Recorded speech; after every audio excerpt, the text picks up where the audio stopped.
Okay, guys, the gold medal for men's singles tennis is finally set.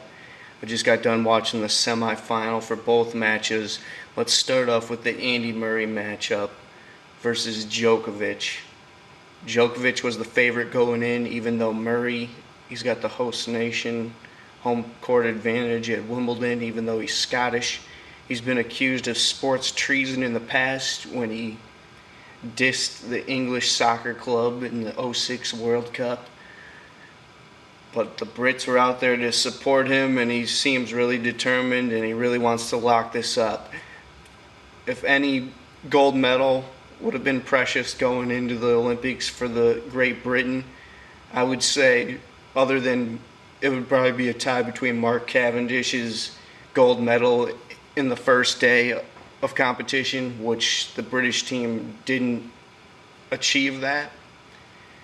They choked the first 5 days. They were shut out of the gold medals. Okay, I'm not even going to diss the British that much because watch all the British snob comments.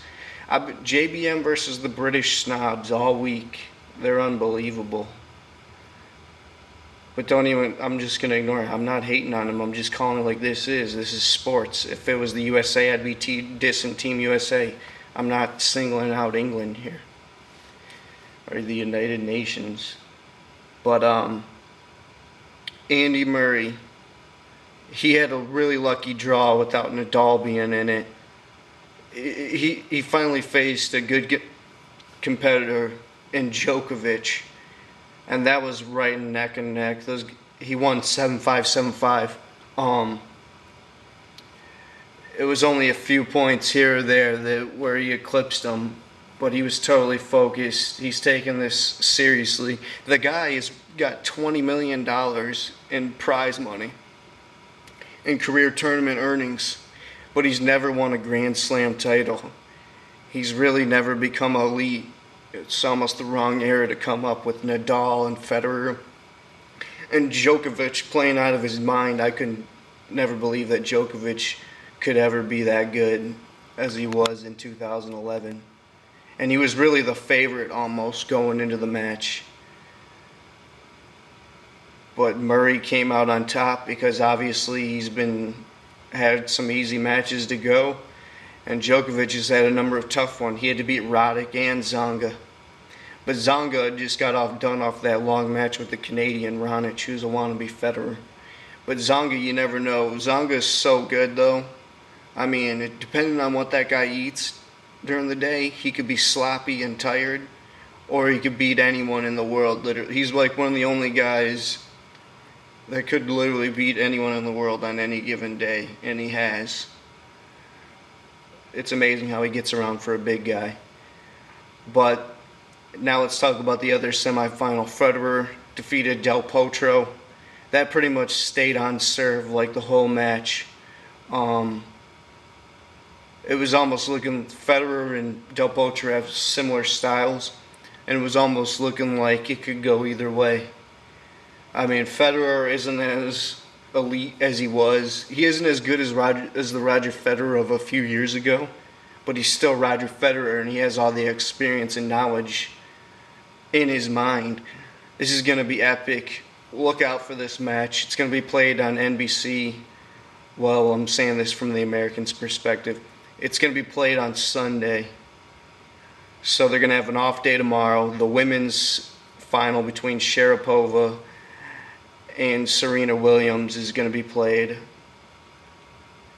on Saturday. And that matchup of the Wimbledon '04 where Sharapova beat Serena Williams as a 17-year-old, that's what really got me into watching tennis when I heard that a 17-year-old won Wimbledon. And I saw the highlights. And after that, I've been a Sharapova fan. You can't really watch all of her matches because she does all the grunts and everything, and it just gets annoying. But I'm still a huge fan of that. Tennis is great for competition. I'm addicted to sports, watching sports, and you don't get much more of a rush than to watching the competition of tennis, the one-on-one. It's just a great grind. I really have an appreciation for it. And when the Olympics come around, you gotta watch that. I usually always watch the Australian Open because it's the first major of the year. and it's played in February when there's no NFL season and right before MLB starts also, so there's that dry period in sports. So I definitely always watch the Australian Open, and they're usually fresh coming into that. Okay, so now on to predictions for Sunday. Now that he got through Djokovic and he looks so focused, he's really been on point, Andy Murray. I'm going to take Andy Murray, especially after Federer just played an epic 4-hour, 3-set marathon with Del Potro. That was sick. I'm picking Murray now to win, even though he's never won a Grand Slam title. He's never won one of the 4 majors, which is really hard to believe. It's just because those guys have been so dominant, like I was saying. If he doesn't, it's going to be really embarrassing for Great Britain. It's hard to believe that this is also a rematch of Wimbledon from a month ago. These guys just met in the final. And it's also hard to believe that no Great Britain player has ever won Wimbledon in its historic history. That's just hard to fathom. Anyway, if you want to debate this with me, leave a comment on Saturday. I'll try and reply to it and check it out. And I love to talk sports. And this is JBM 2K5. Subscribe for more Olympic discussion videos. And the singles tournament is almost over, so be sure to watch it coming up Saturday and Sunday. Women's on Saturday, men's on Sunday. This is JBM out.